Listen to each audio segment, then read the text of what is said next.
Welcome to Creekside Chats with successful multifamily real estate investors. Dr. Allen chats with successful investors exploring their journey from setback to triumph. Through this window, we glimpse the truths that inspire our guests to invest abundantly and flourish in all areas of life. And now your host, Dr. Allen.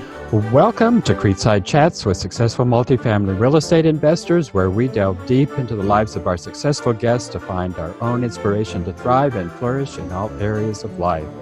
I'm your host, Dr. Allen. My guest is the CEO of uDirect IRA Services, LLC, which has over $500 million under its management. Despite being in the midst of a recession and mortgage market collapse, Kaaren Hall founded and made a resounding success of uDirect. Through her company, she has guided tens of thousands of Americans through the process of diversifying their investments using self-directed IRAs. So let's get to know the woman behind this phenomenal success. So welcome, Kaaren Hall. I'm so happy to have you today. Thank you so much. I should tell you, I have an unusual name. It's Norwegian. It's actually Kaaren. Kaaren, I like that. I like that better than it's not Karen. like some affectation, it's an actual Norwegian thing. So. It's an actual Norwegian. So you sound like you were born here in the U.S. Were you born in the U.S.? Yes. Yes. Are your parents Norwegian? They are, and I got to go to Norway last summer for the first time. It was really spectacular. I would love to go. I hear it's just a gorgeous, beautiful country. It really, really is, yeah. Yeah, I'll bet it is. Well, I'm glad you got to go. So were your parents immigrants or? Well, their parents were. Their parents were, yeah. Both. So both sets of parents are from Norway. Well, okay. One's Norway, one's Sweden, but yeah, close enough. But they're a lot of Norway-Sweden jokes in the house. Scandinavians anyway, huh? So where do you live? Here in California, Southern California, okay. Orange County. Okay. Well, Kaaren, let's find out a little bit about the woman behind the phenomenal success story here. Let's start with going back to your childhood, because that's where it all started. Right. Can you share with us a memorable experience from your childhood? Probably, I used to did a lot of swimming, grew up in Southern California and also in Arizona, and was just a fish, was always in the swimming pool. That was fun. Bike riding and that sort of thing. Well, cool. Actually, my dad grew up in Southern California as well, but he moved away, so I didn't grow up there. I was born there, though. I was born. Oh, you were? Where? Yeah, in Compton. Yeah. Okay. And my dad was in the Air Force, so I guess there's an Air Force base close to Compton somewhere. So that's how I ended up being born there. Let's see here. So Robert Frost penned the poem "Two Roads Diverge in the Wood," and I took the one less traveled, and that has made all the difference. Share with us a fork in the road that has made all the difference in your life. I think it was when I made the jump from being a radio announcer to getting into real estate. That changed everything. It's kind of an interesting story, really. I was living in Seattle. I was on the air. That was my job. And then there was an ad in the paper, and it said that if you come to this, evening of information, that you could win a 30 clock hour class to receive your real estate license. And so I went, and I had this feeling, that I was going to win this free gift.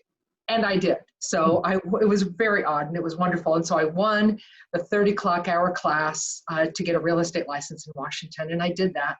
I became a realtor. Of course, it changed my life. I became a realtor for a year, and then got into loan servicing, ultimately loan origination. And then in the meltdown, I got into self-directed IRAs in 2007. And in 2009, opened this company. So that was the fork in the road for sure. Was taking that complete leap and changing careers. Well, being a radio broadcaster sounds like an envious job. It sounds like something everybody wants to be. But you sound like you were ready to get out of there. Tell us about that.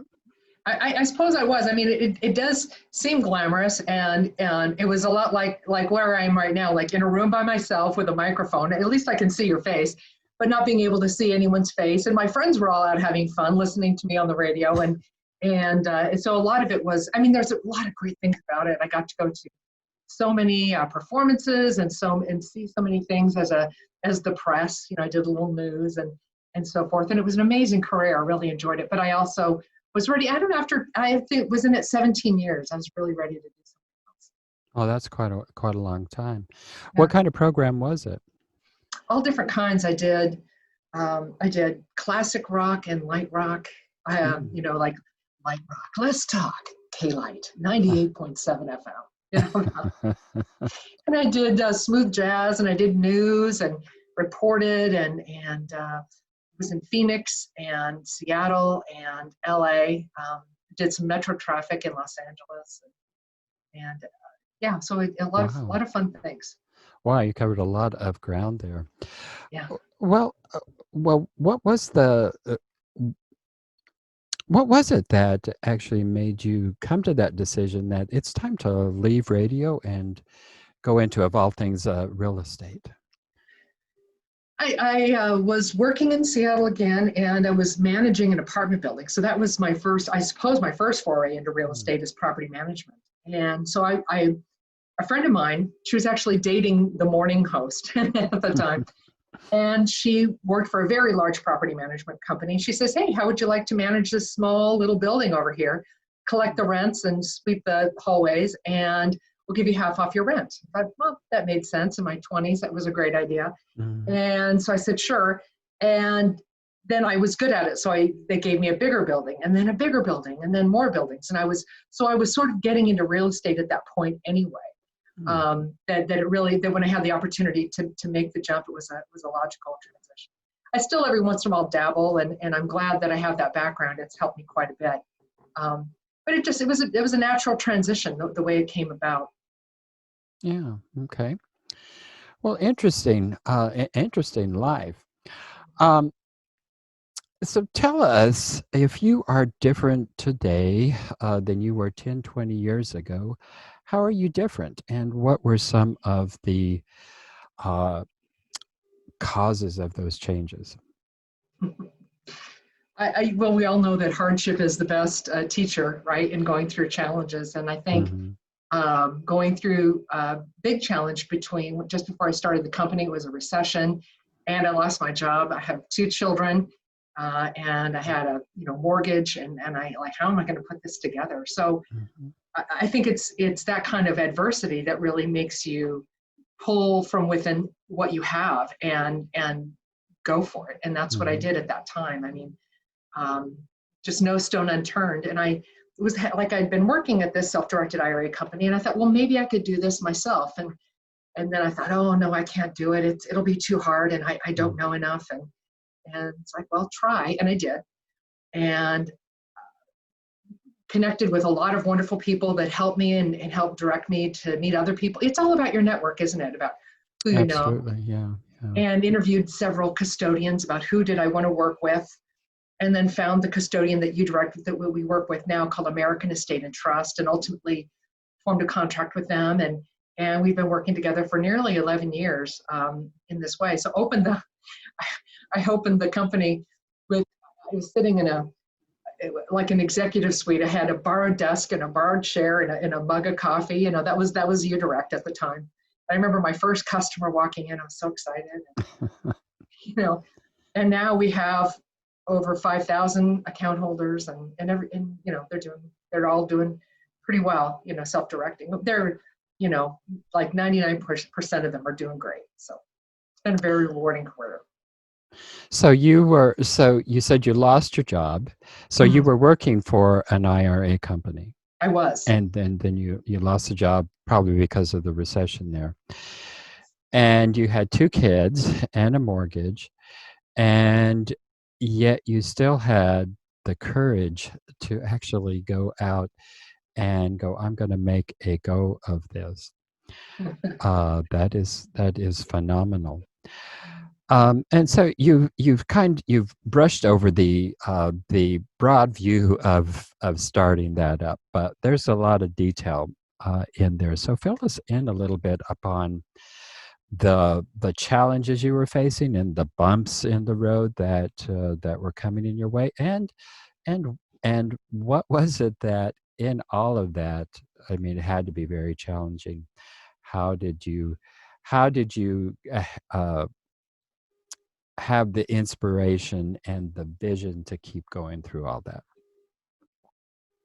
You have to have a why, Hmm. right? Right. And that's what pushes you. And I think my why was my two children. And I thought, I need to take care of them. And there's nothing like the power of a mom, of a mother taking care of her kids. That is a Mhm. pretty mighty force of nature. So that was my motivation. And there were bumps in the road for sure. Right after I was laid off, uh, an attorney, he called me up. He says, "Oh, I heard what happened. That's terrible. Let me help you." He says, so I said, "Okay." He says, "Well, look, I have this office. It's like a think tank, and you can come here and you can use the computers, and he says, why don't you write up a business plan?" This is when I was creating uDirect. I said, "Great." So he really helped me there and how to do a business plan. And I created a spreadsheet and so forth. And he said, "Okay, look, I'm the attorney. I'll be the brains. My buddy over here, he does this over here. He'll run the company and you do sales." So I said, "Okay." So we came up with the name, and then all of a I sudden, like that name. That's a real clever name. I like it. thanks. Yeah, Yeah. I came up with it.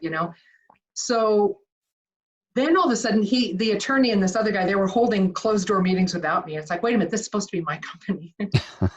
So, and then they said, "Well, don't worry, during this period, we'll pay you a salary. And so you can keep going and all this." So some time went by and I said, "Okay, I run out of money. I could use that salary now." And then I literally never heard from them. Really? Yeah. So I called, I made some calls and started putting things together. I thought that they had already registered the company name with the Secretary of State, and they hadn't. I hadn't done And so anything. I Huh? did. I, worked with an attorney and got that all hooked up, and it was miraculous. I mean, just the way everything came together. So that was a big bump in the road. I thought it was going to go in one direction, but it was better. It's again the difficulty. Like a lot of people are facing difficulty now during our economic downturn. So Sure. sometimes Yeah.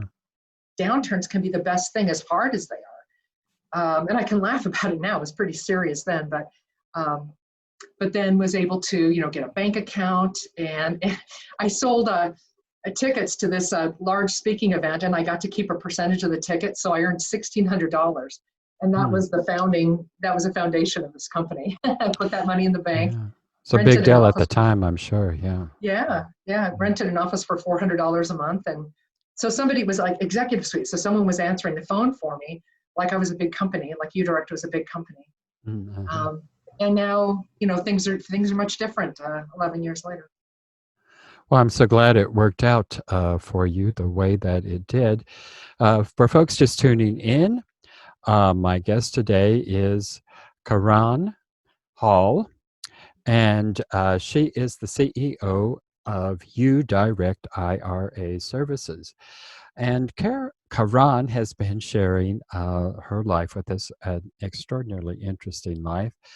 But Karen, let's take a moment here, and I want you to tell the folks about your business and about how they can use their IRAs. And you had mentioned in some emails, particularly during the COVID crisis here, things have changed a bit, but there still are opportunities. So if you could share that at this time, I'd appreciate it.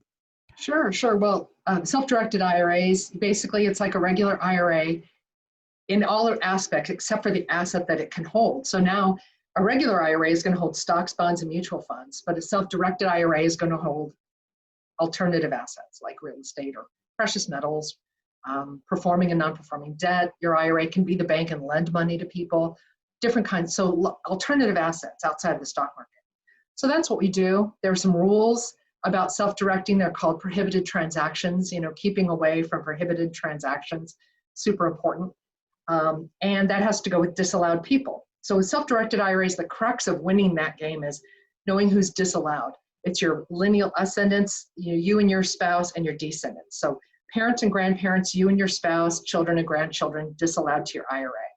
That's how that works. And then when you find an asset that you want to buy, like maybe a piece of real estate or somebody else is investing in real estate and you want to get involved in it, and maybe you've got a small IRA, but you maybe lend to the project or something, so many different things you can do. Then you can take that retirement money, and instead of being at risk in the stock market, we just have seen like a crazy roller coaster these days. It can be, your retirement money can be in an asset class that you understand maybe better than the stock market, and certainly have more control over than you do the stock market. So every kind of asset has its peaks and valleys, but it's always best to understand the asset class that you're investing in and to be an expert. And people can do that with real estate, and that's why they use self-directed IRAs. So that is what self-directed IRAs are. And I think I'm answering your questions, but you can, we are all over the place if you're looking for us, LinkedIn and Instagram and Facebook and even Twitter, and so many different places that you can look for uDirect IRA Services, and our website, udirectira.com. And if you've got questions, and we've got staff here to talk to you and talk about your deal and doesn't make sense for a self-directed IRA, is it something that's, then you get to decide if it's right for you. So you service accounts nationwide. It does, Yes. Not just in California. So somebody just starting out who has had their IRAs held in traditional accounts. What is their first step? Because I mean, that's the scariest. The first step is always the scariest. So walk them through a first step here. It's a 3-step process essentially. So the first step is opening an account, and that's pretty easy. You go to our website. We have an application. You fill out the first page. It's form fillable. That fills out the rest of the document. We need 6 pages back, and we need a ID and things like that. So we get your documentation, and in 24 hours or less, mostly less, you have a self-directed IRA account. So there's an account open. There's no money in it yet. And that's step 2, is funding the account. So you can fund it by doing an IRA to IRA transfer, by doing a rollover of a previous employer's retirement account, or you can contribute from, write a check out of your own checking account and contribute to the self-directed IRA. So when your account is open and funded, then you can do the 3rd step, which is invest. So it's open, fund, invest. There's no timeline. You can open the account, get it funded, go shopping for an asset. The clock is not ticking. It's up to you when you invest, and you can hold assets as long as you wish. Like, a 1031 exchange, there's a clock ticking. There is no clock ticking in a self-directed IRA. You can take time. You got the time. Well, very good. So you are a very busy woman, but how do you spend the spare moments that you have? What is it that you like to do spontaneously that nobody has to make you do it? You just do it because you want to do it.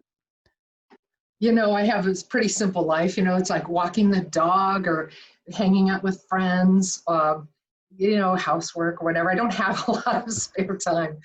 So I when can imagine, yeah. Yeah. So, but that's how I like my life. I'm really happy with the way it is. I love doing what I do. And now those kids that were little kids when I started uDirect IRA Services are both graduated from college and out on their own. So it gives me a lot of free time to, hike and walk and, those sorts of things. And those kind of things. Yeah. Well, what in your life are you most grateful for? And I'm going to take the kids off the table here because yeah. Okay. Well, that's a big one. So I know that's your number one thing. So outside of the kids, what are you most grateful for?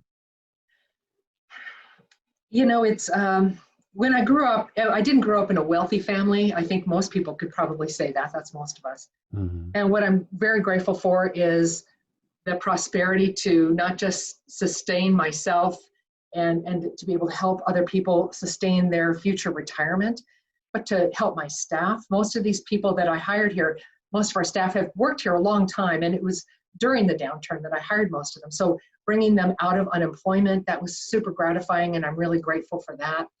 and just grateful to also the ability to give back. I do volunteer I'm on the board of directors for the Council on Aging, the Southern California Council on Aging, helping to fundraise and market and so forth for the council.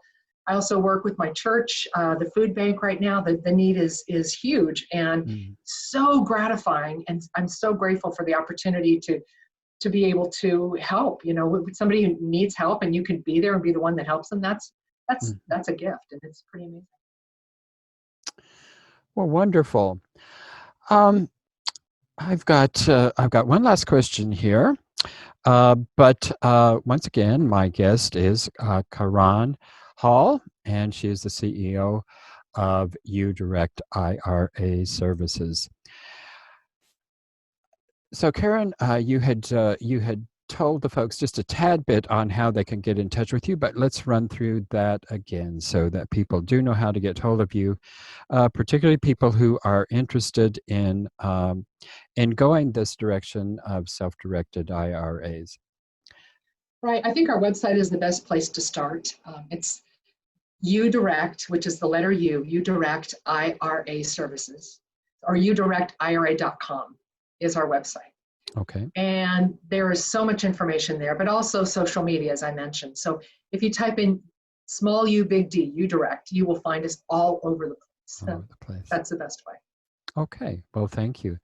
Well, my final question here is, and we are out of time. It seems like we're just getting started.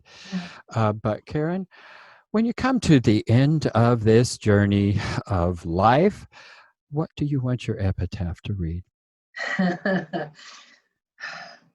That's a tough one. It doesn't have to say anything. I mean, our life is about helping the next person, you know what I mean? And it's not about, I don't know, it's about what we can do for others. And so I don't need an epitaph, just put you in the ground and and don't mourn you, huh? Well, if you want to, go ahead. But I'm just saying, I leave a legacy of 2 amazing kids, and that's very, very gratifying. That's your legacy. Well, wonderful. Well, Kaaren, it's just been a delight. So happy to meet you. You as well. Thank you. Thank you for tuning in to Creekside Chats with successful multifamily real estate investors, brought to you by Steed Talker Capital. Steed Talker Capital works with both new and established investors nationwide, creating opportunities to flourish in all areas of life. As part of our efforts to make the world a better place, Steed Talker Capital contributes to activities and organizations committed to better understand the equine. These endeavors attempt to enhance the human treatment of horses worldwide. Steed Talker Capital, working for a world where all creatures great and small flourish abundantly. For resources to enhance your well-being through multifamily real estate investment, connect with us online at capital.steedtalker.com.